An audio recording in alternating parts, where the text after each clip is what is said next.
ఇల్లాలు ఇలా ఉంటేనే ఆ ఇంట్లో లక్ష్మీదేవి కొలువై ఉంటుంది. ప్రేక్షక మహాశయులకు నమస్కారం.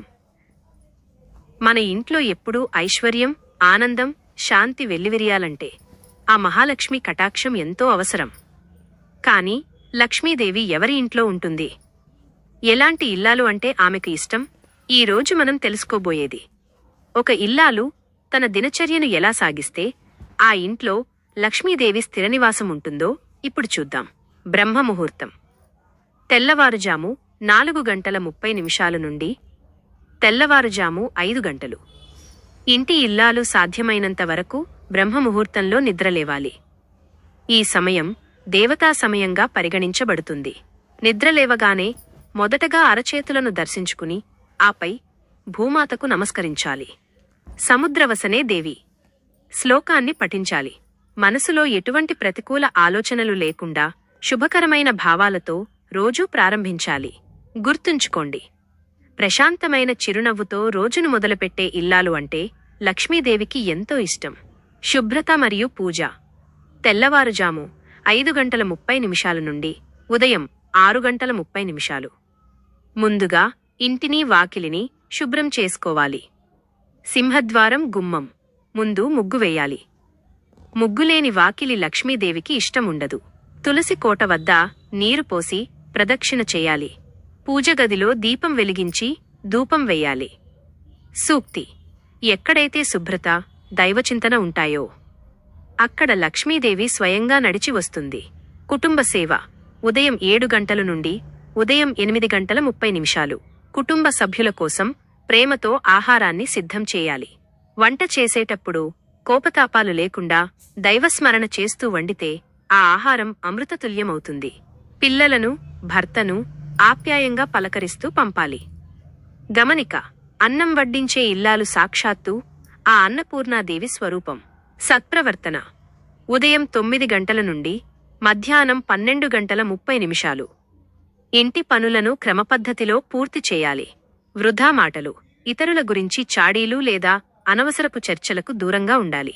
పని చేసుకుంటూనే మనసులో ఇష్టదైవాన్ని స్మరించుకోవాలి. దానగుణం మధ్యాహ్నం 12:30 నుండి మధ్యాహ్నం 2 గంటలు. భోజనం చేసే ముందు దేవుడికి నైవేద్యం సమర్పించాలి. మీ శక్తి కొలది పక్షులకు లేదా మూగజీవాలకు కొంచెం ఆహారం, నీరు అందించాలి. నిజం: అతిథిని గౌరవించే దానగుణమున్న ఇల్లాలు ఉన్న చోట లక్ష్మీదేవి స్థిరంగా ఉంటుంది. సాయం సంధ్య సాయంత్రం 5:30 నుండి సాయంత్రం 6:30. సాయంత్రం వేళ నిద్రపోకూడదు. మరోసారి ఇంటి ముందు నీళ్లు చల్లి ముగ్గు వేయాలి. సంధ్యా సమయంలో దీపం వెలిగించి లక్ష్మీ అష్టోత్తరం లేదా స్తోత్రాలు పఠించాలి. ఫలితం: సాయంత్రపు దీపారాధన దరిద్రాన్ని పారద్రోలి మహాలక్ష్మిని ఆహ్వానిస్తుంది. రాత్రి సమయం రాత్రి 8 గంటల నుండి రాత్రి 9:30. కుటుంబ సభ్యులందరితో కలిసి సంతోషంగా భోజనం చేయాలి. రోజంతా మనకు తోడున్నందుకు ఆ భగవంతుడికి కృతజ్ఞతలు చెప్పుకోవాలి. మనసులో ఎవరిపైనా ద్వేషం లేకుండా ప్రశాంతంగా నిద్రకు ఉపక్రమించాలి. ఒక చిన్న కథ. ఒకానొక గ్రామంలో లక్ష్మి అనే ఇల్లాలు ఉండేది. ఆమె సంపన్నురాలు కాకపోయినా పైన చెప్పిన నియమాలన్నింటినీ ఎంతో భక్తితో పాటించేది. ఒకరోజు మహాలక్ష్మి ఒక నిరుపేద వృద్ధురాలి రూపంలో ఆమె ఇంటికి వచ్చింది. ఆ ఇల్లాలు ఆ వృద్ధురాలిని ఎంతో ఆదరించి ప్రేమగా భోజనం పెట్టి సేవలు చేసింది. ఆమె నిష్కల్మషమైన సేవకు మెచ్చిన అమ్మవారు తన నిజరూపంలో ప్రత్యక్షమై, నీ భక్తికి, నీ క్రమశిక్షణకు నేను ప్రసన్నమయ్యాను. నీ ఇంట్లో నేను ఎల్లప్పుడూ నివసిస్తాను అని వరమిచ్చింది. అప్పటినుండి ఆ ఇల్లు అష్టైశ్వర్యాలతో తులతూగింది. చూశారుగా, శుభ్రత, శాంతి, దానం, భక్తి ఎక్కడ ఉంటాయో అక్కడ లక్ష్మీదేవి ఉంటుంది. కోపం, బద్ధకం, అశుభ్రత ఉన్నచోట అలక్ష్మి, దరిద్రం ప్రవేశిస్తుంది. ఈ వీడియో మీకు నచ్చినట్లయితే తప్పకుండా లైక్ చేయండి మరియు మీ ఆత్మీయులకు షేర్ చేయండి. కామెంట్ బాక్స్లో ఓం శ్రీ మహాలక్ష్మ్యై నమః అని టైప్ చేయండి.